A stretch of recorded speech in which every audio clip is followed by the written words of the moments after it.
함께 기도하겠습니다. 하나님 감사합니다. 오늘도 하나님 말씀으로 하루를 시작합니다. 욥기 말씀을 통해서 날마다 우리를 향하신 귀한 하나님의 뜻 발견하는, 그리고 또 믿음으로 순종하며 살아가는 우리들 되게 하여 주시옵소서.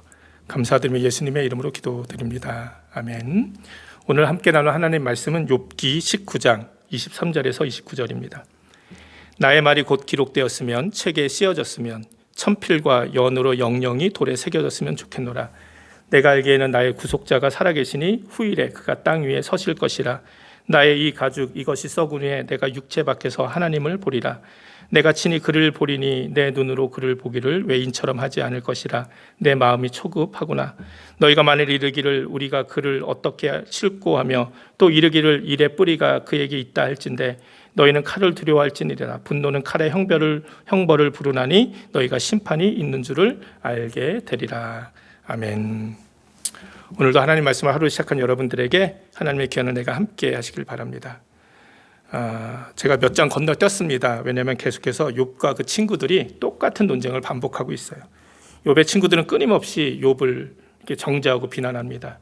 욥을 악인으로 아예 규정해 버립니다. 그래서 욥이 지금 당하고 있는 이 모든 고난들, 가정이 풍비박산이 되고 정말 이 어려움 당하는 이 빛이 아니라 어둠의 삶을 살 수밖에 없는 이 모든 것이 다 욥이 악을 행했기 때문이라고, 그래서 당연히 받는 하나님의 심판이라고 그렇게 이야기하는 거죠.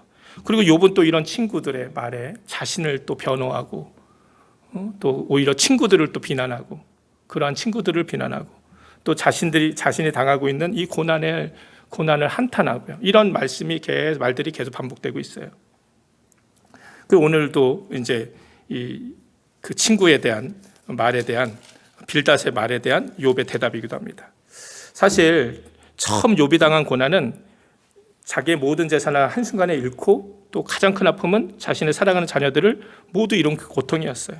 그 다음 무엇입니까? 자신의 육체의 질병이 찾아온 고통이었죠. 그런데 지금은 이 고난이 이제는 어디서 오는 고난입니까? 자신을 악인이라 여기며 죄인이라 여기며 비난하고 조롱하는 사람들로부터 받는 아픔이었어요.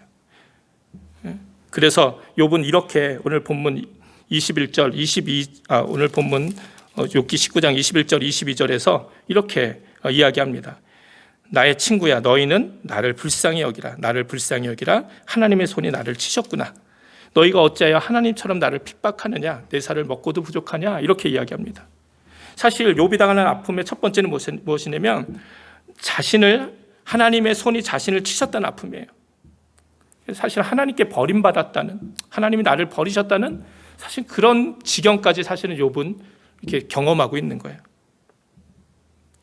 근데 사실 이 욥은 이 고난은, 하나님께로부터 오는 이 고난은 사실 견딜 수 있었던 고난이었어요. 사실. 그래서 욥이 처음 고난이 찾아왔을 때 욥이 무엇이라고 고백합니까? 욥기 1장 2장에서 주신 자도 여호와시요 취하신 자도 여호와시오니 여호와의 이름이 찬송을 받으실지니이다. 이렇게 고백하면서 모든 일에 욥은 범죄치 아니하고 또 하나님께 어리석게 원망하지도 않았다. 성경은 이야기합니다. 또한 우리가 하나님께 복을 받았은즉 재앙도 받지 않겠느냐, 이렇게 말하면서 입술로 하나님께 범죄하지 않았어요. 그리고 이렇게 하나님 앞에서 범죄하지 않는 욥의 모습은 지금도 동일합니다. 이렇게 어려움과 아픔을 당하고 있지만, 그리고 분명히 하나님께로부터 이것들이 왔음을 욥은 알고 있지만 하나님을 어리석게 원망하지 않았어요. 하나님을 버리지도 않았고 떠나지도 않았고 저주하지도 않았습니다. 그런데 물론 다만 자기의 어떤 아픔의 현실을, 고난의 현실이 너무 고통스러우니까 절망스럽기에 탄식하고 그냥 죽기를 바랬던 모습은 있지만 하나님을 향하는 원망은 없는 거예요. 그런데 이제 욥이 당한 두 번째 고난이 무엇입니까? 자신이 아끼고 믿고 의지했던 사람들까지 자신을 버리고 떠났다고 생각을 하니, 오히려 자신을 이해하기는커녕 자신을 비난하니까 그 아픔이 더 큰 거예요. 그래서 욥기 19장 말씀을 쭉 읽어보면 욥이 이렇게 이야기해요. 형제들도 나를 버리고, 자신을 아는 모든 사람은 다 모르는 사람처럼 되었고, 친척도 나를 버리고, 가까운 친구는 자기를 잊어버리게 되었다. 심지어 아내도 자신을 싫어하고 친형제들까지도 자기를 역겨워한다. 이런 것을 욥이 경험하는 거죠. 자신과 함께 있었던 종들도 이제는 자신의 말을 듣지 않고 무시하고, 어린아이들조차도 자신을 업신여기며 조롱하고 있다고 욥은 이야기합니다. 그리고 무엇보다도 이 욥의 가까운 세 친구마저도 자기를 미워하고 또 자신이 사랑했던 사람들도 돌이켜 자신의 대적이 되었다고까지 말을 해요. 그리고 오늘 본문 말씀처럼 자신의 가장 가까웠던 친구들마저도 자신들이 하나님인 양 하나님처럼 자신을 핍박하고 이런 있는 현실에서 욥은 아주 큰 아픔을 느끼는 것이죠.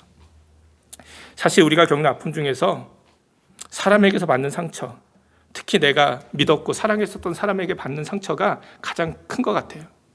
그러니 어제 말씀처럼 결국 사람은 우리가 믿고 의지할 대상이 아님을 다시 한번 깨닫게 됩니다. 사람은 믿음의 대상이 아니라 사랑의 대상이다라는 말이 있죠. 그래서 우리가 사랑과의 관계 속에서는 할 수 있는 것은 다만 한 가지예요. 나와 함께 살아가는 사람들을 사랑하고 긍휼히 여기는 것.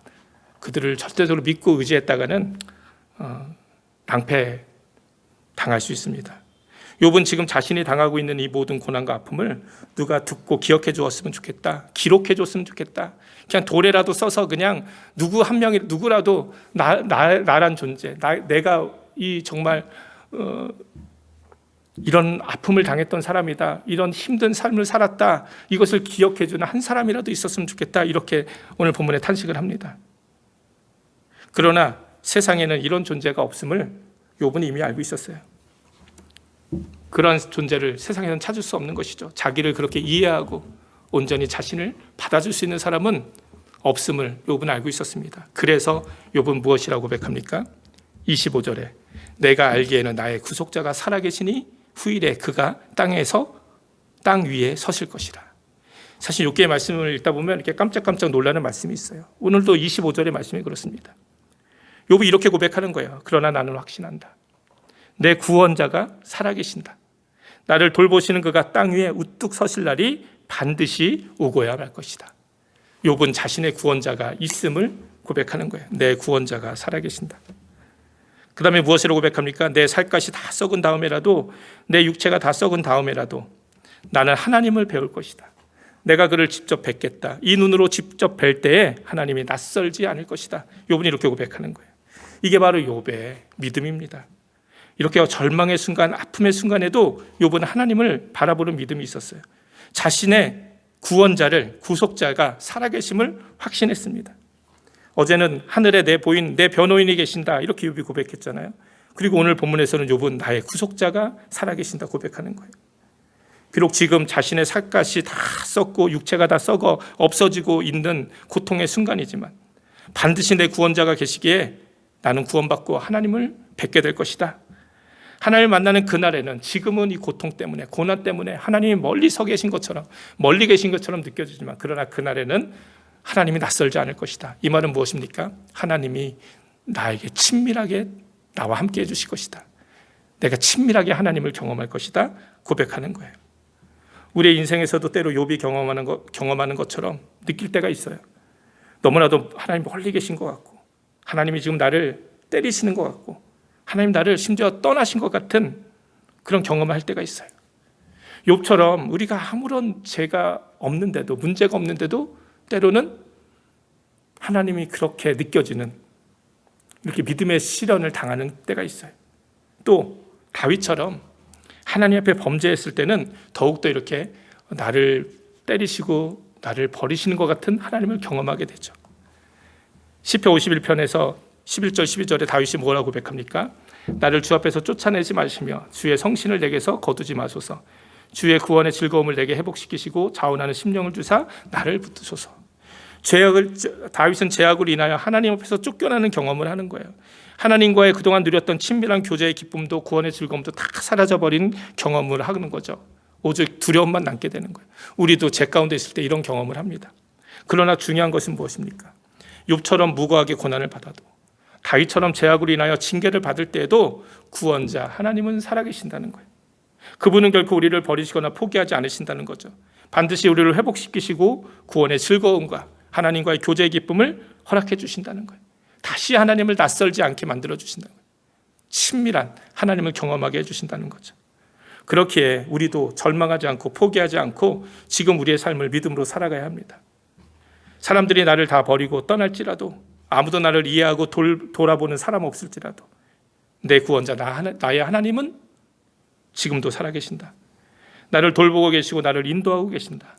반드시 나의 삶에도 이런 구원과 회복의 은혜의 날이 올 것이다. 이렇게 믿으며 혹시 우리가 당하는 아픔과 어려움과 고난의 삶 속에서도 욥처럼 믿음으로 이 모든 것 이겨나가야 될 줄 믿습니다. 오늘 이 욥의 고백, 나의 구원자가 살아계신다. 나의 구속자가 살아계신다. 여러분 그렇지 않습니까? 지금도 우리를 권하신 예수 그리스도, 그분이 임마누엘 하나님 우리와 함께 계시고 살아계셔서 우리 가운데 역사하시는 줄 믿습니다. 그러니 우리가 누구를 두려워하고 무엇을 두려워하겠습니까? 감리교를 시작한 요한의 순례 그 목사님이 마지막 돌아가실 때 이런 말을 남겼대잖아요. 가장 복된 일은 하나님이 우리와 함께 하시는 일이다. 내 인생에서 가장 복된 일은 하나님이 나와 함께 계시는 것이다. 오늘도 하나님이 우리와 함께 계시니 두려워하지 말고 믿음으로 승리하는 귀한 삶 살아가는 저와 여러분이 되기를 주님의 이름으로 축원을 드립니다. 함께 기도하시겠습니다. 하나님, 욥이 고백한 것처럼 그 고통 속에서도 나의 구원자가 살아계신다. 나의 구속자 하나님이 살아계신다.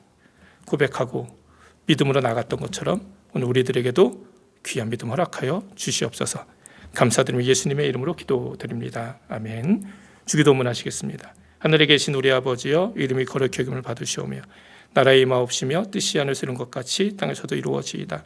오늘날 우리에게 일용할 양식을 주옵시고 우리가 우리에게 죄진 자를 사해 준 것 같이 우리 죄를 사하여 주옵시고 우리를 시험에 들지 말게 하옵시며 다만 악에서 구하옵소서. 대개 나라와 권세와 영광이 아버지께 영원히 있사옵나이다. 아멘. 오늘도 말씀 기억하시면서 기도하시고 특별히 오늘 중보기도 필요한 많은 분들을 위해서 여러분 간절히 기도해 주시고 그분들 안에 정말 나의 구원자가 살아계신다는 이 욥의 믿음으로 이 어려움 이겨내게 하여 주옵소서. 꼭 기도해 주시기 바랍니다. 다 함께 기도하시겠습니다.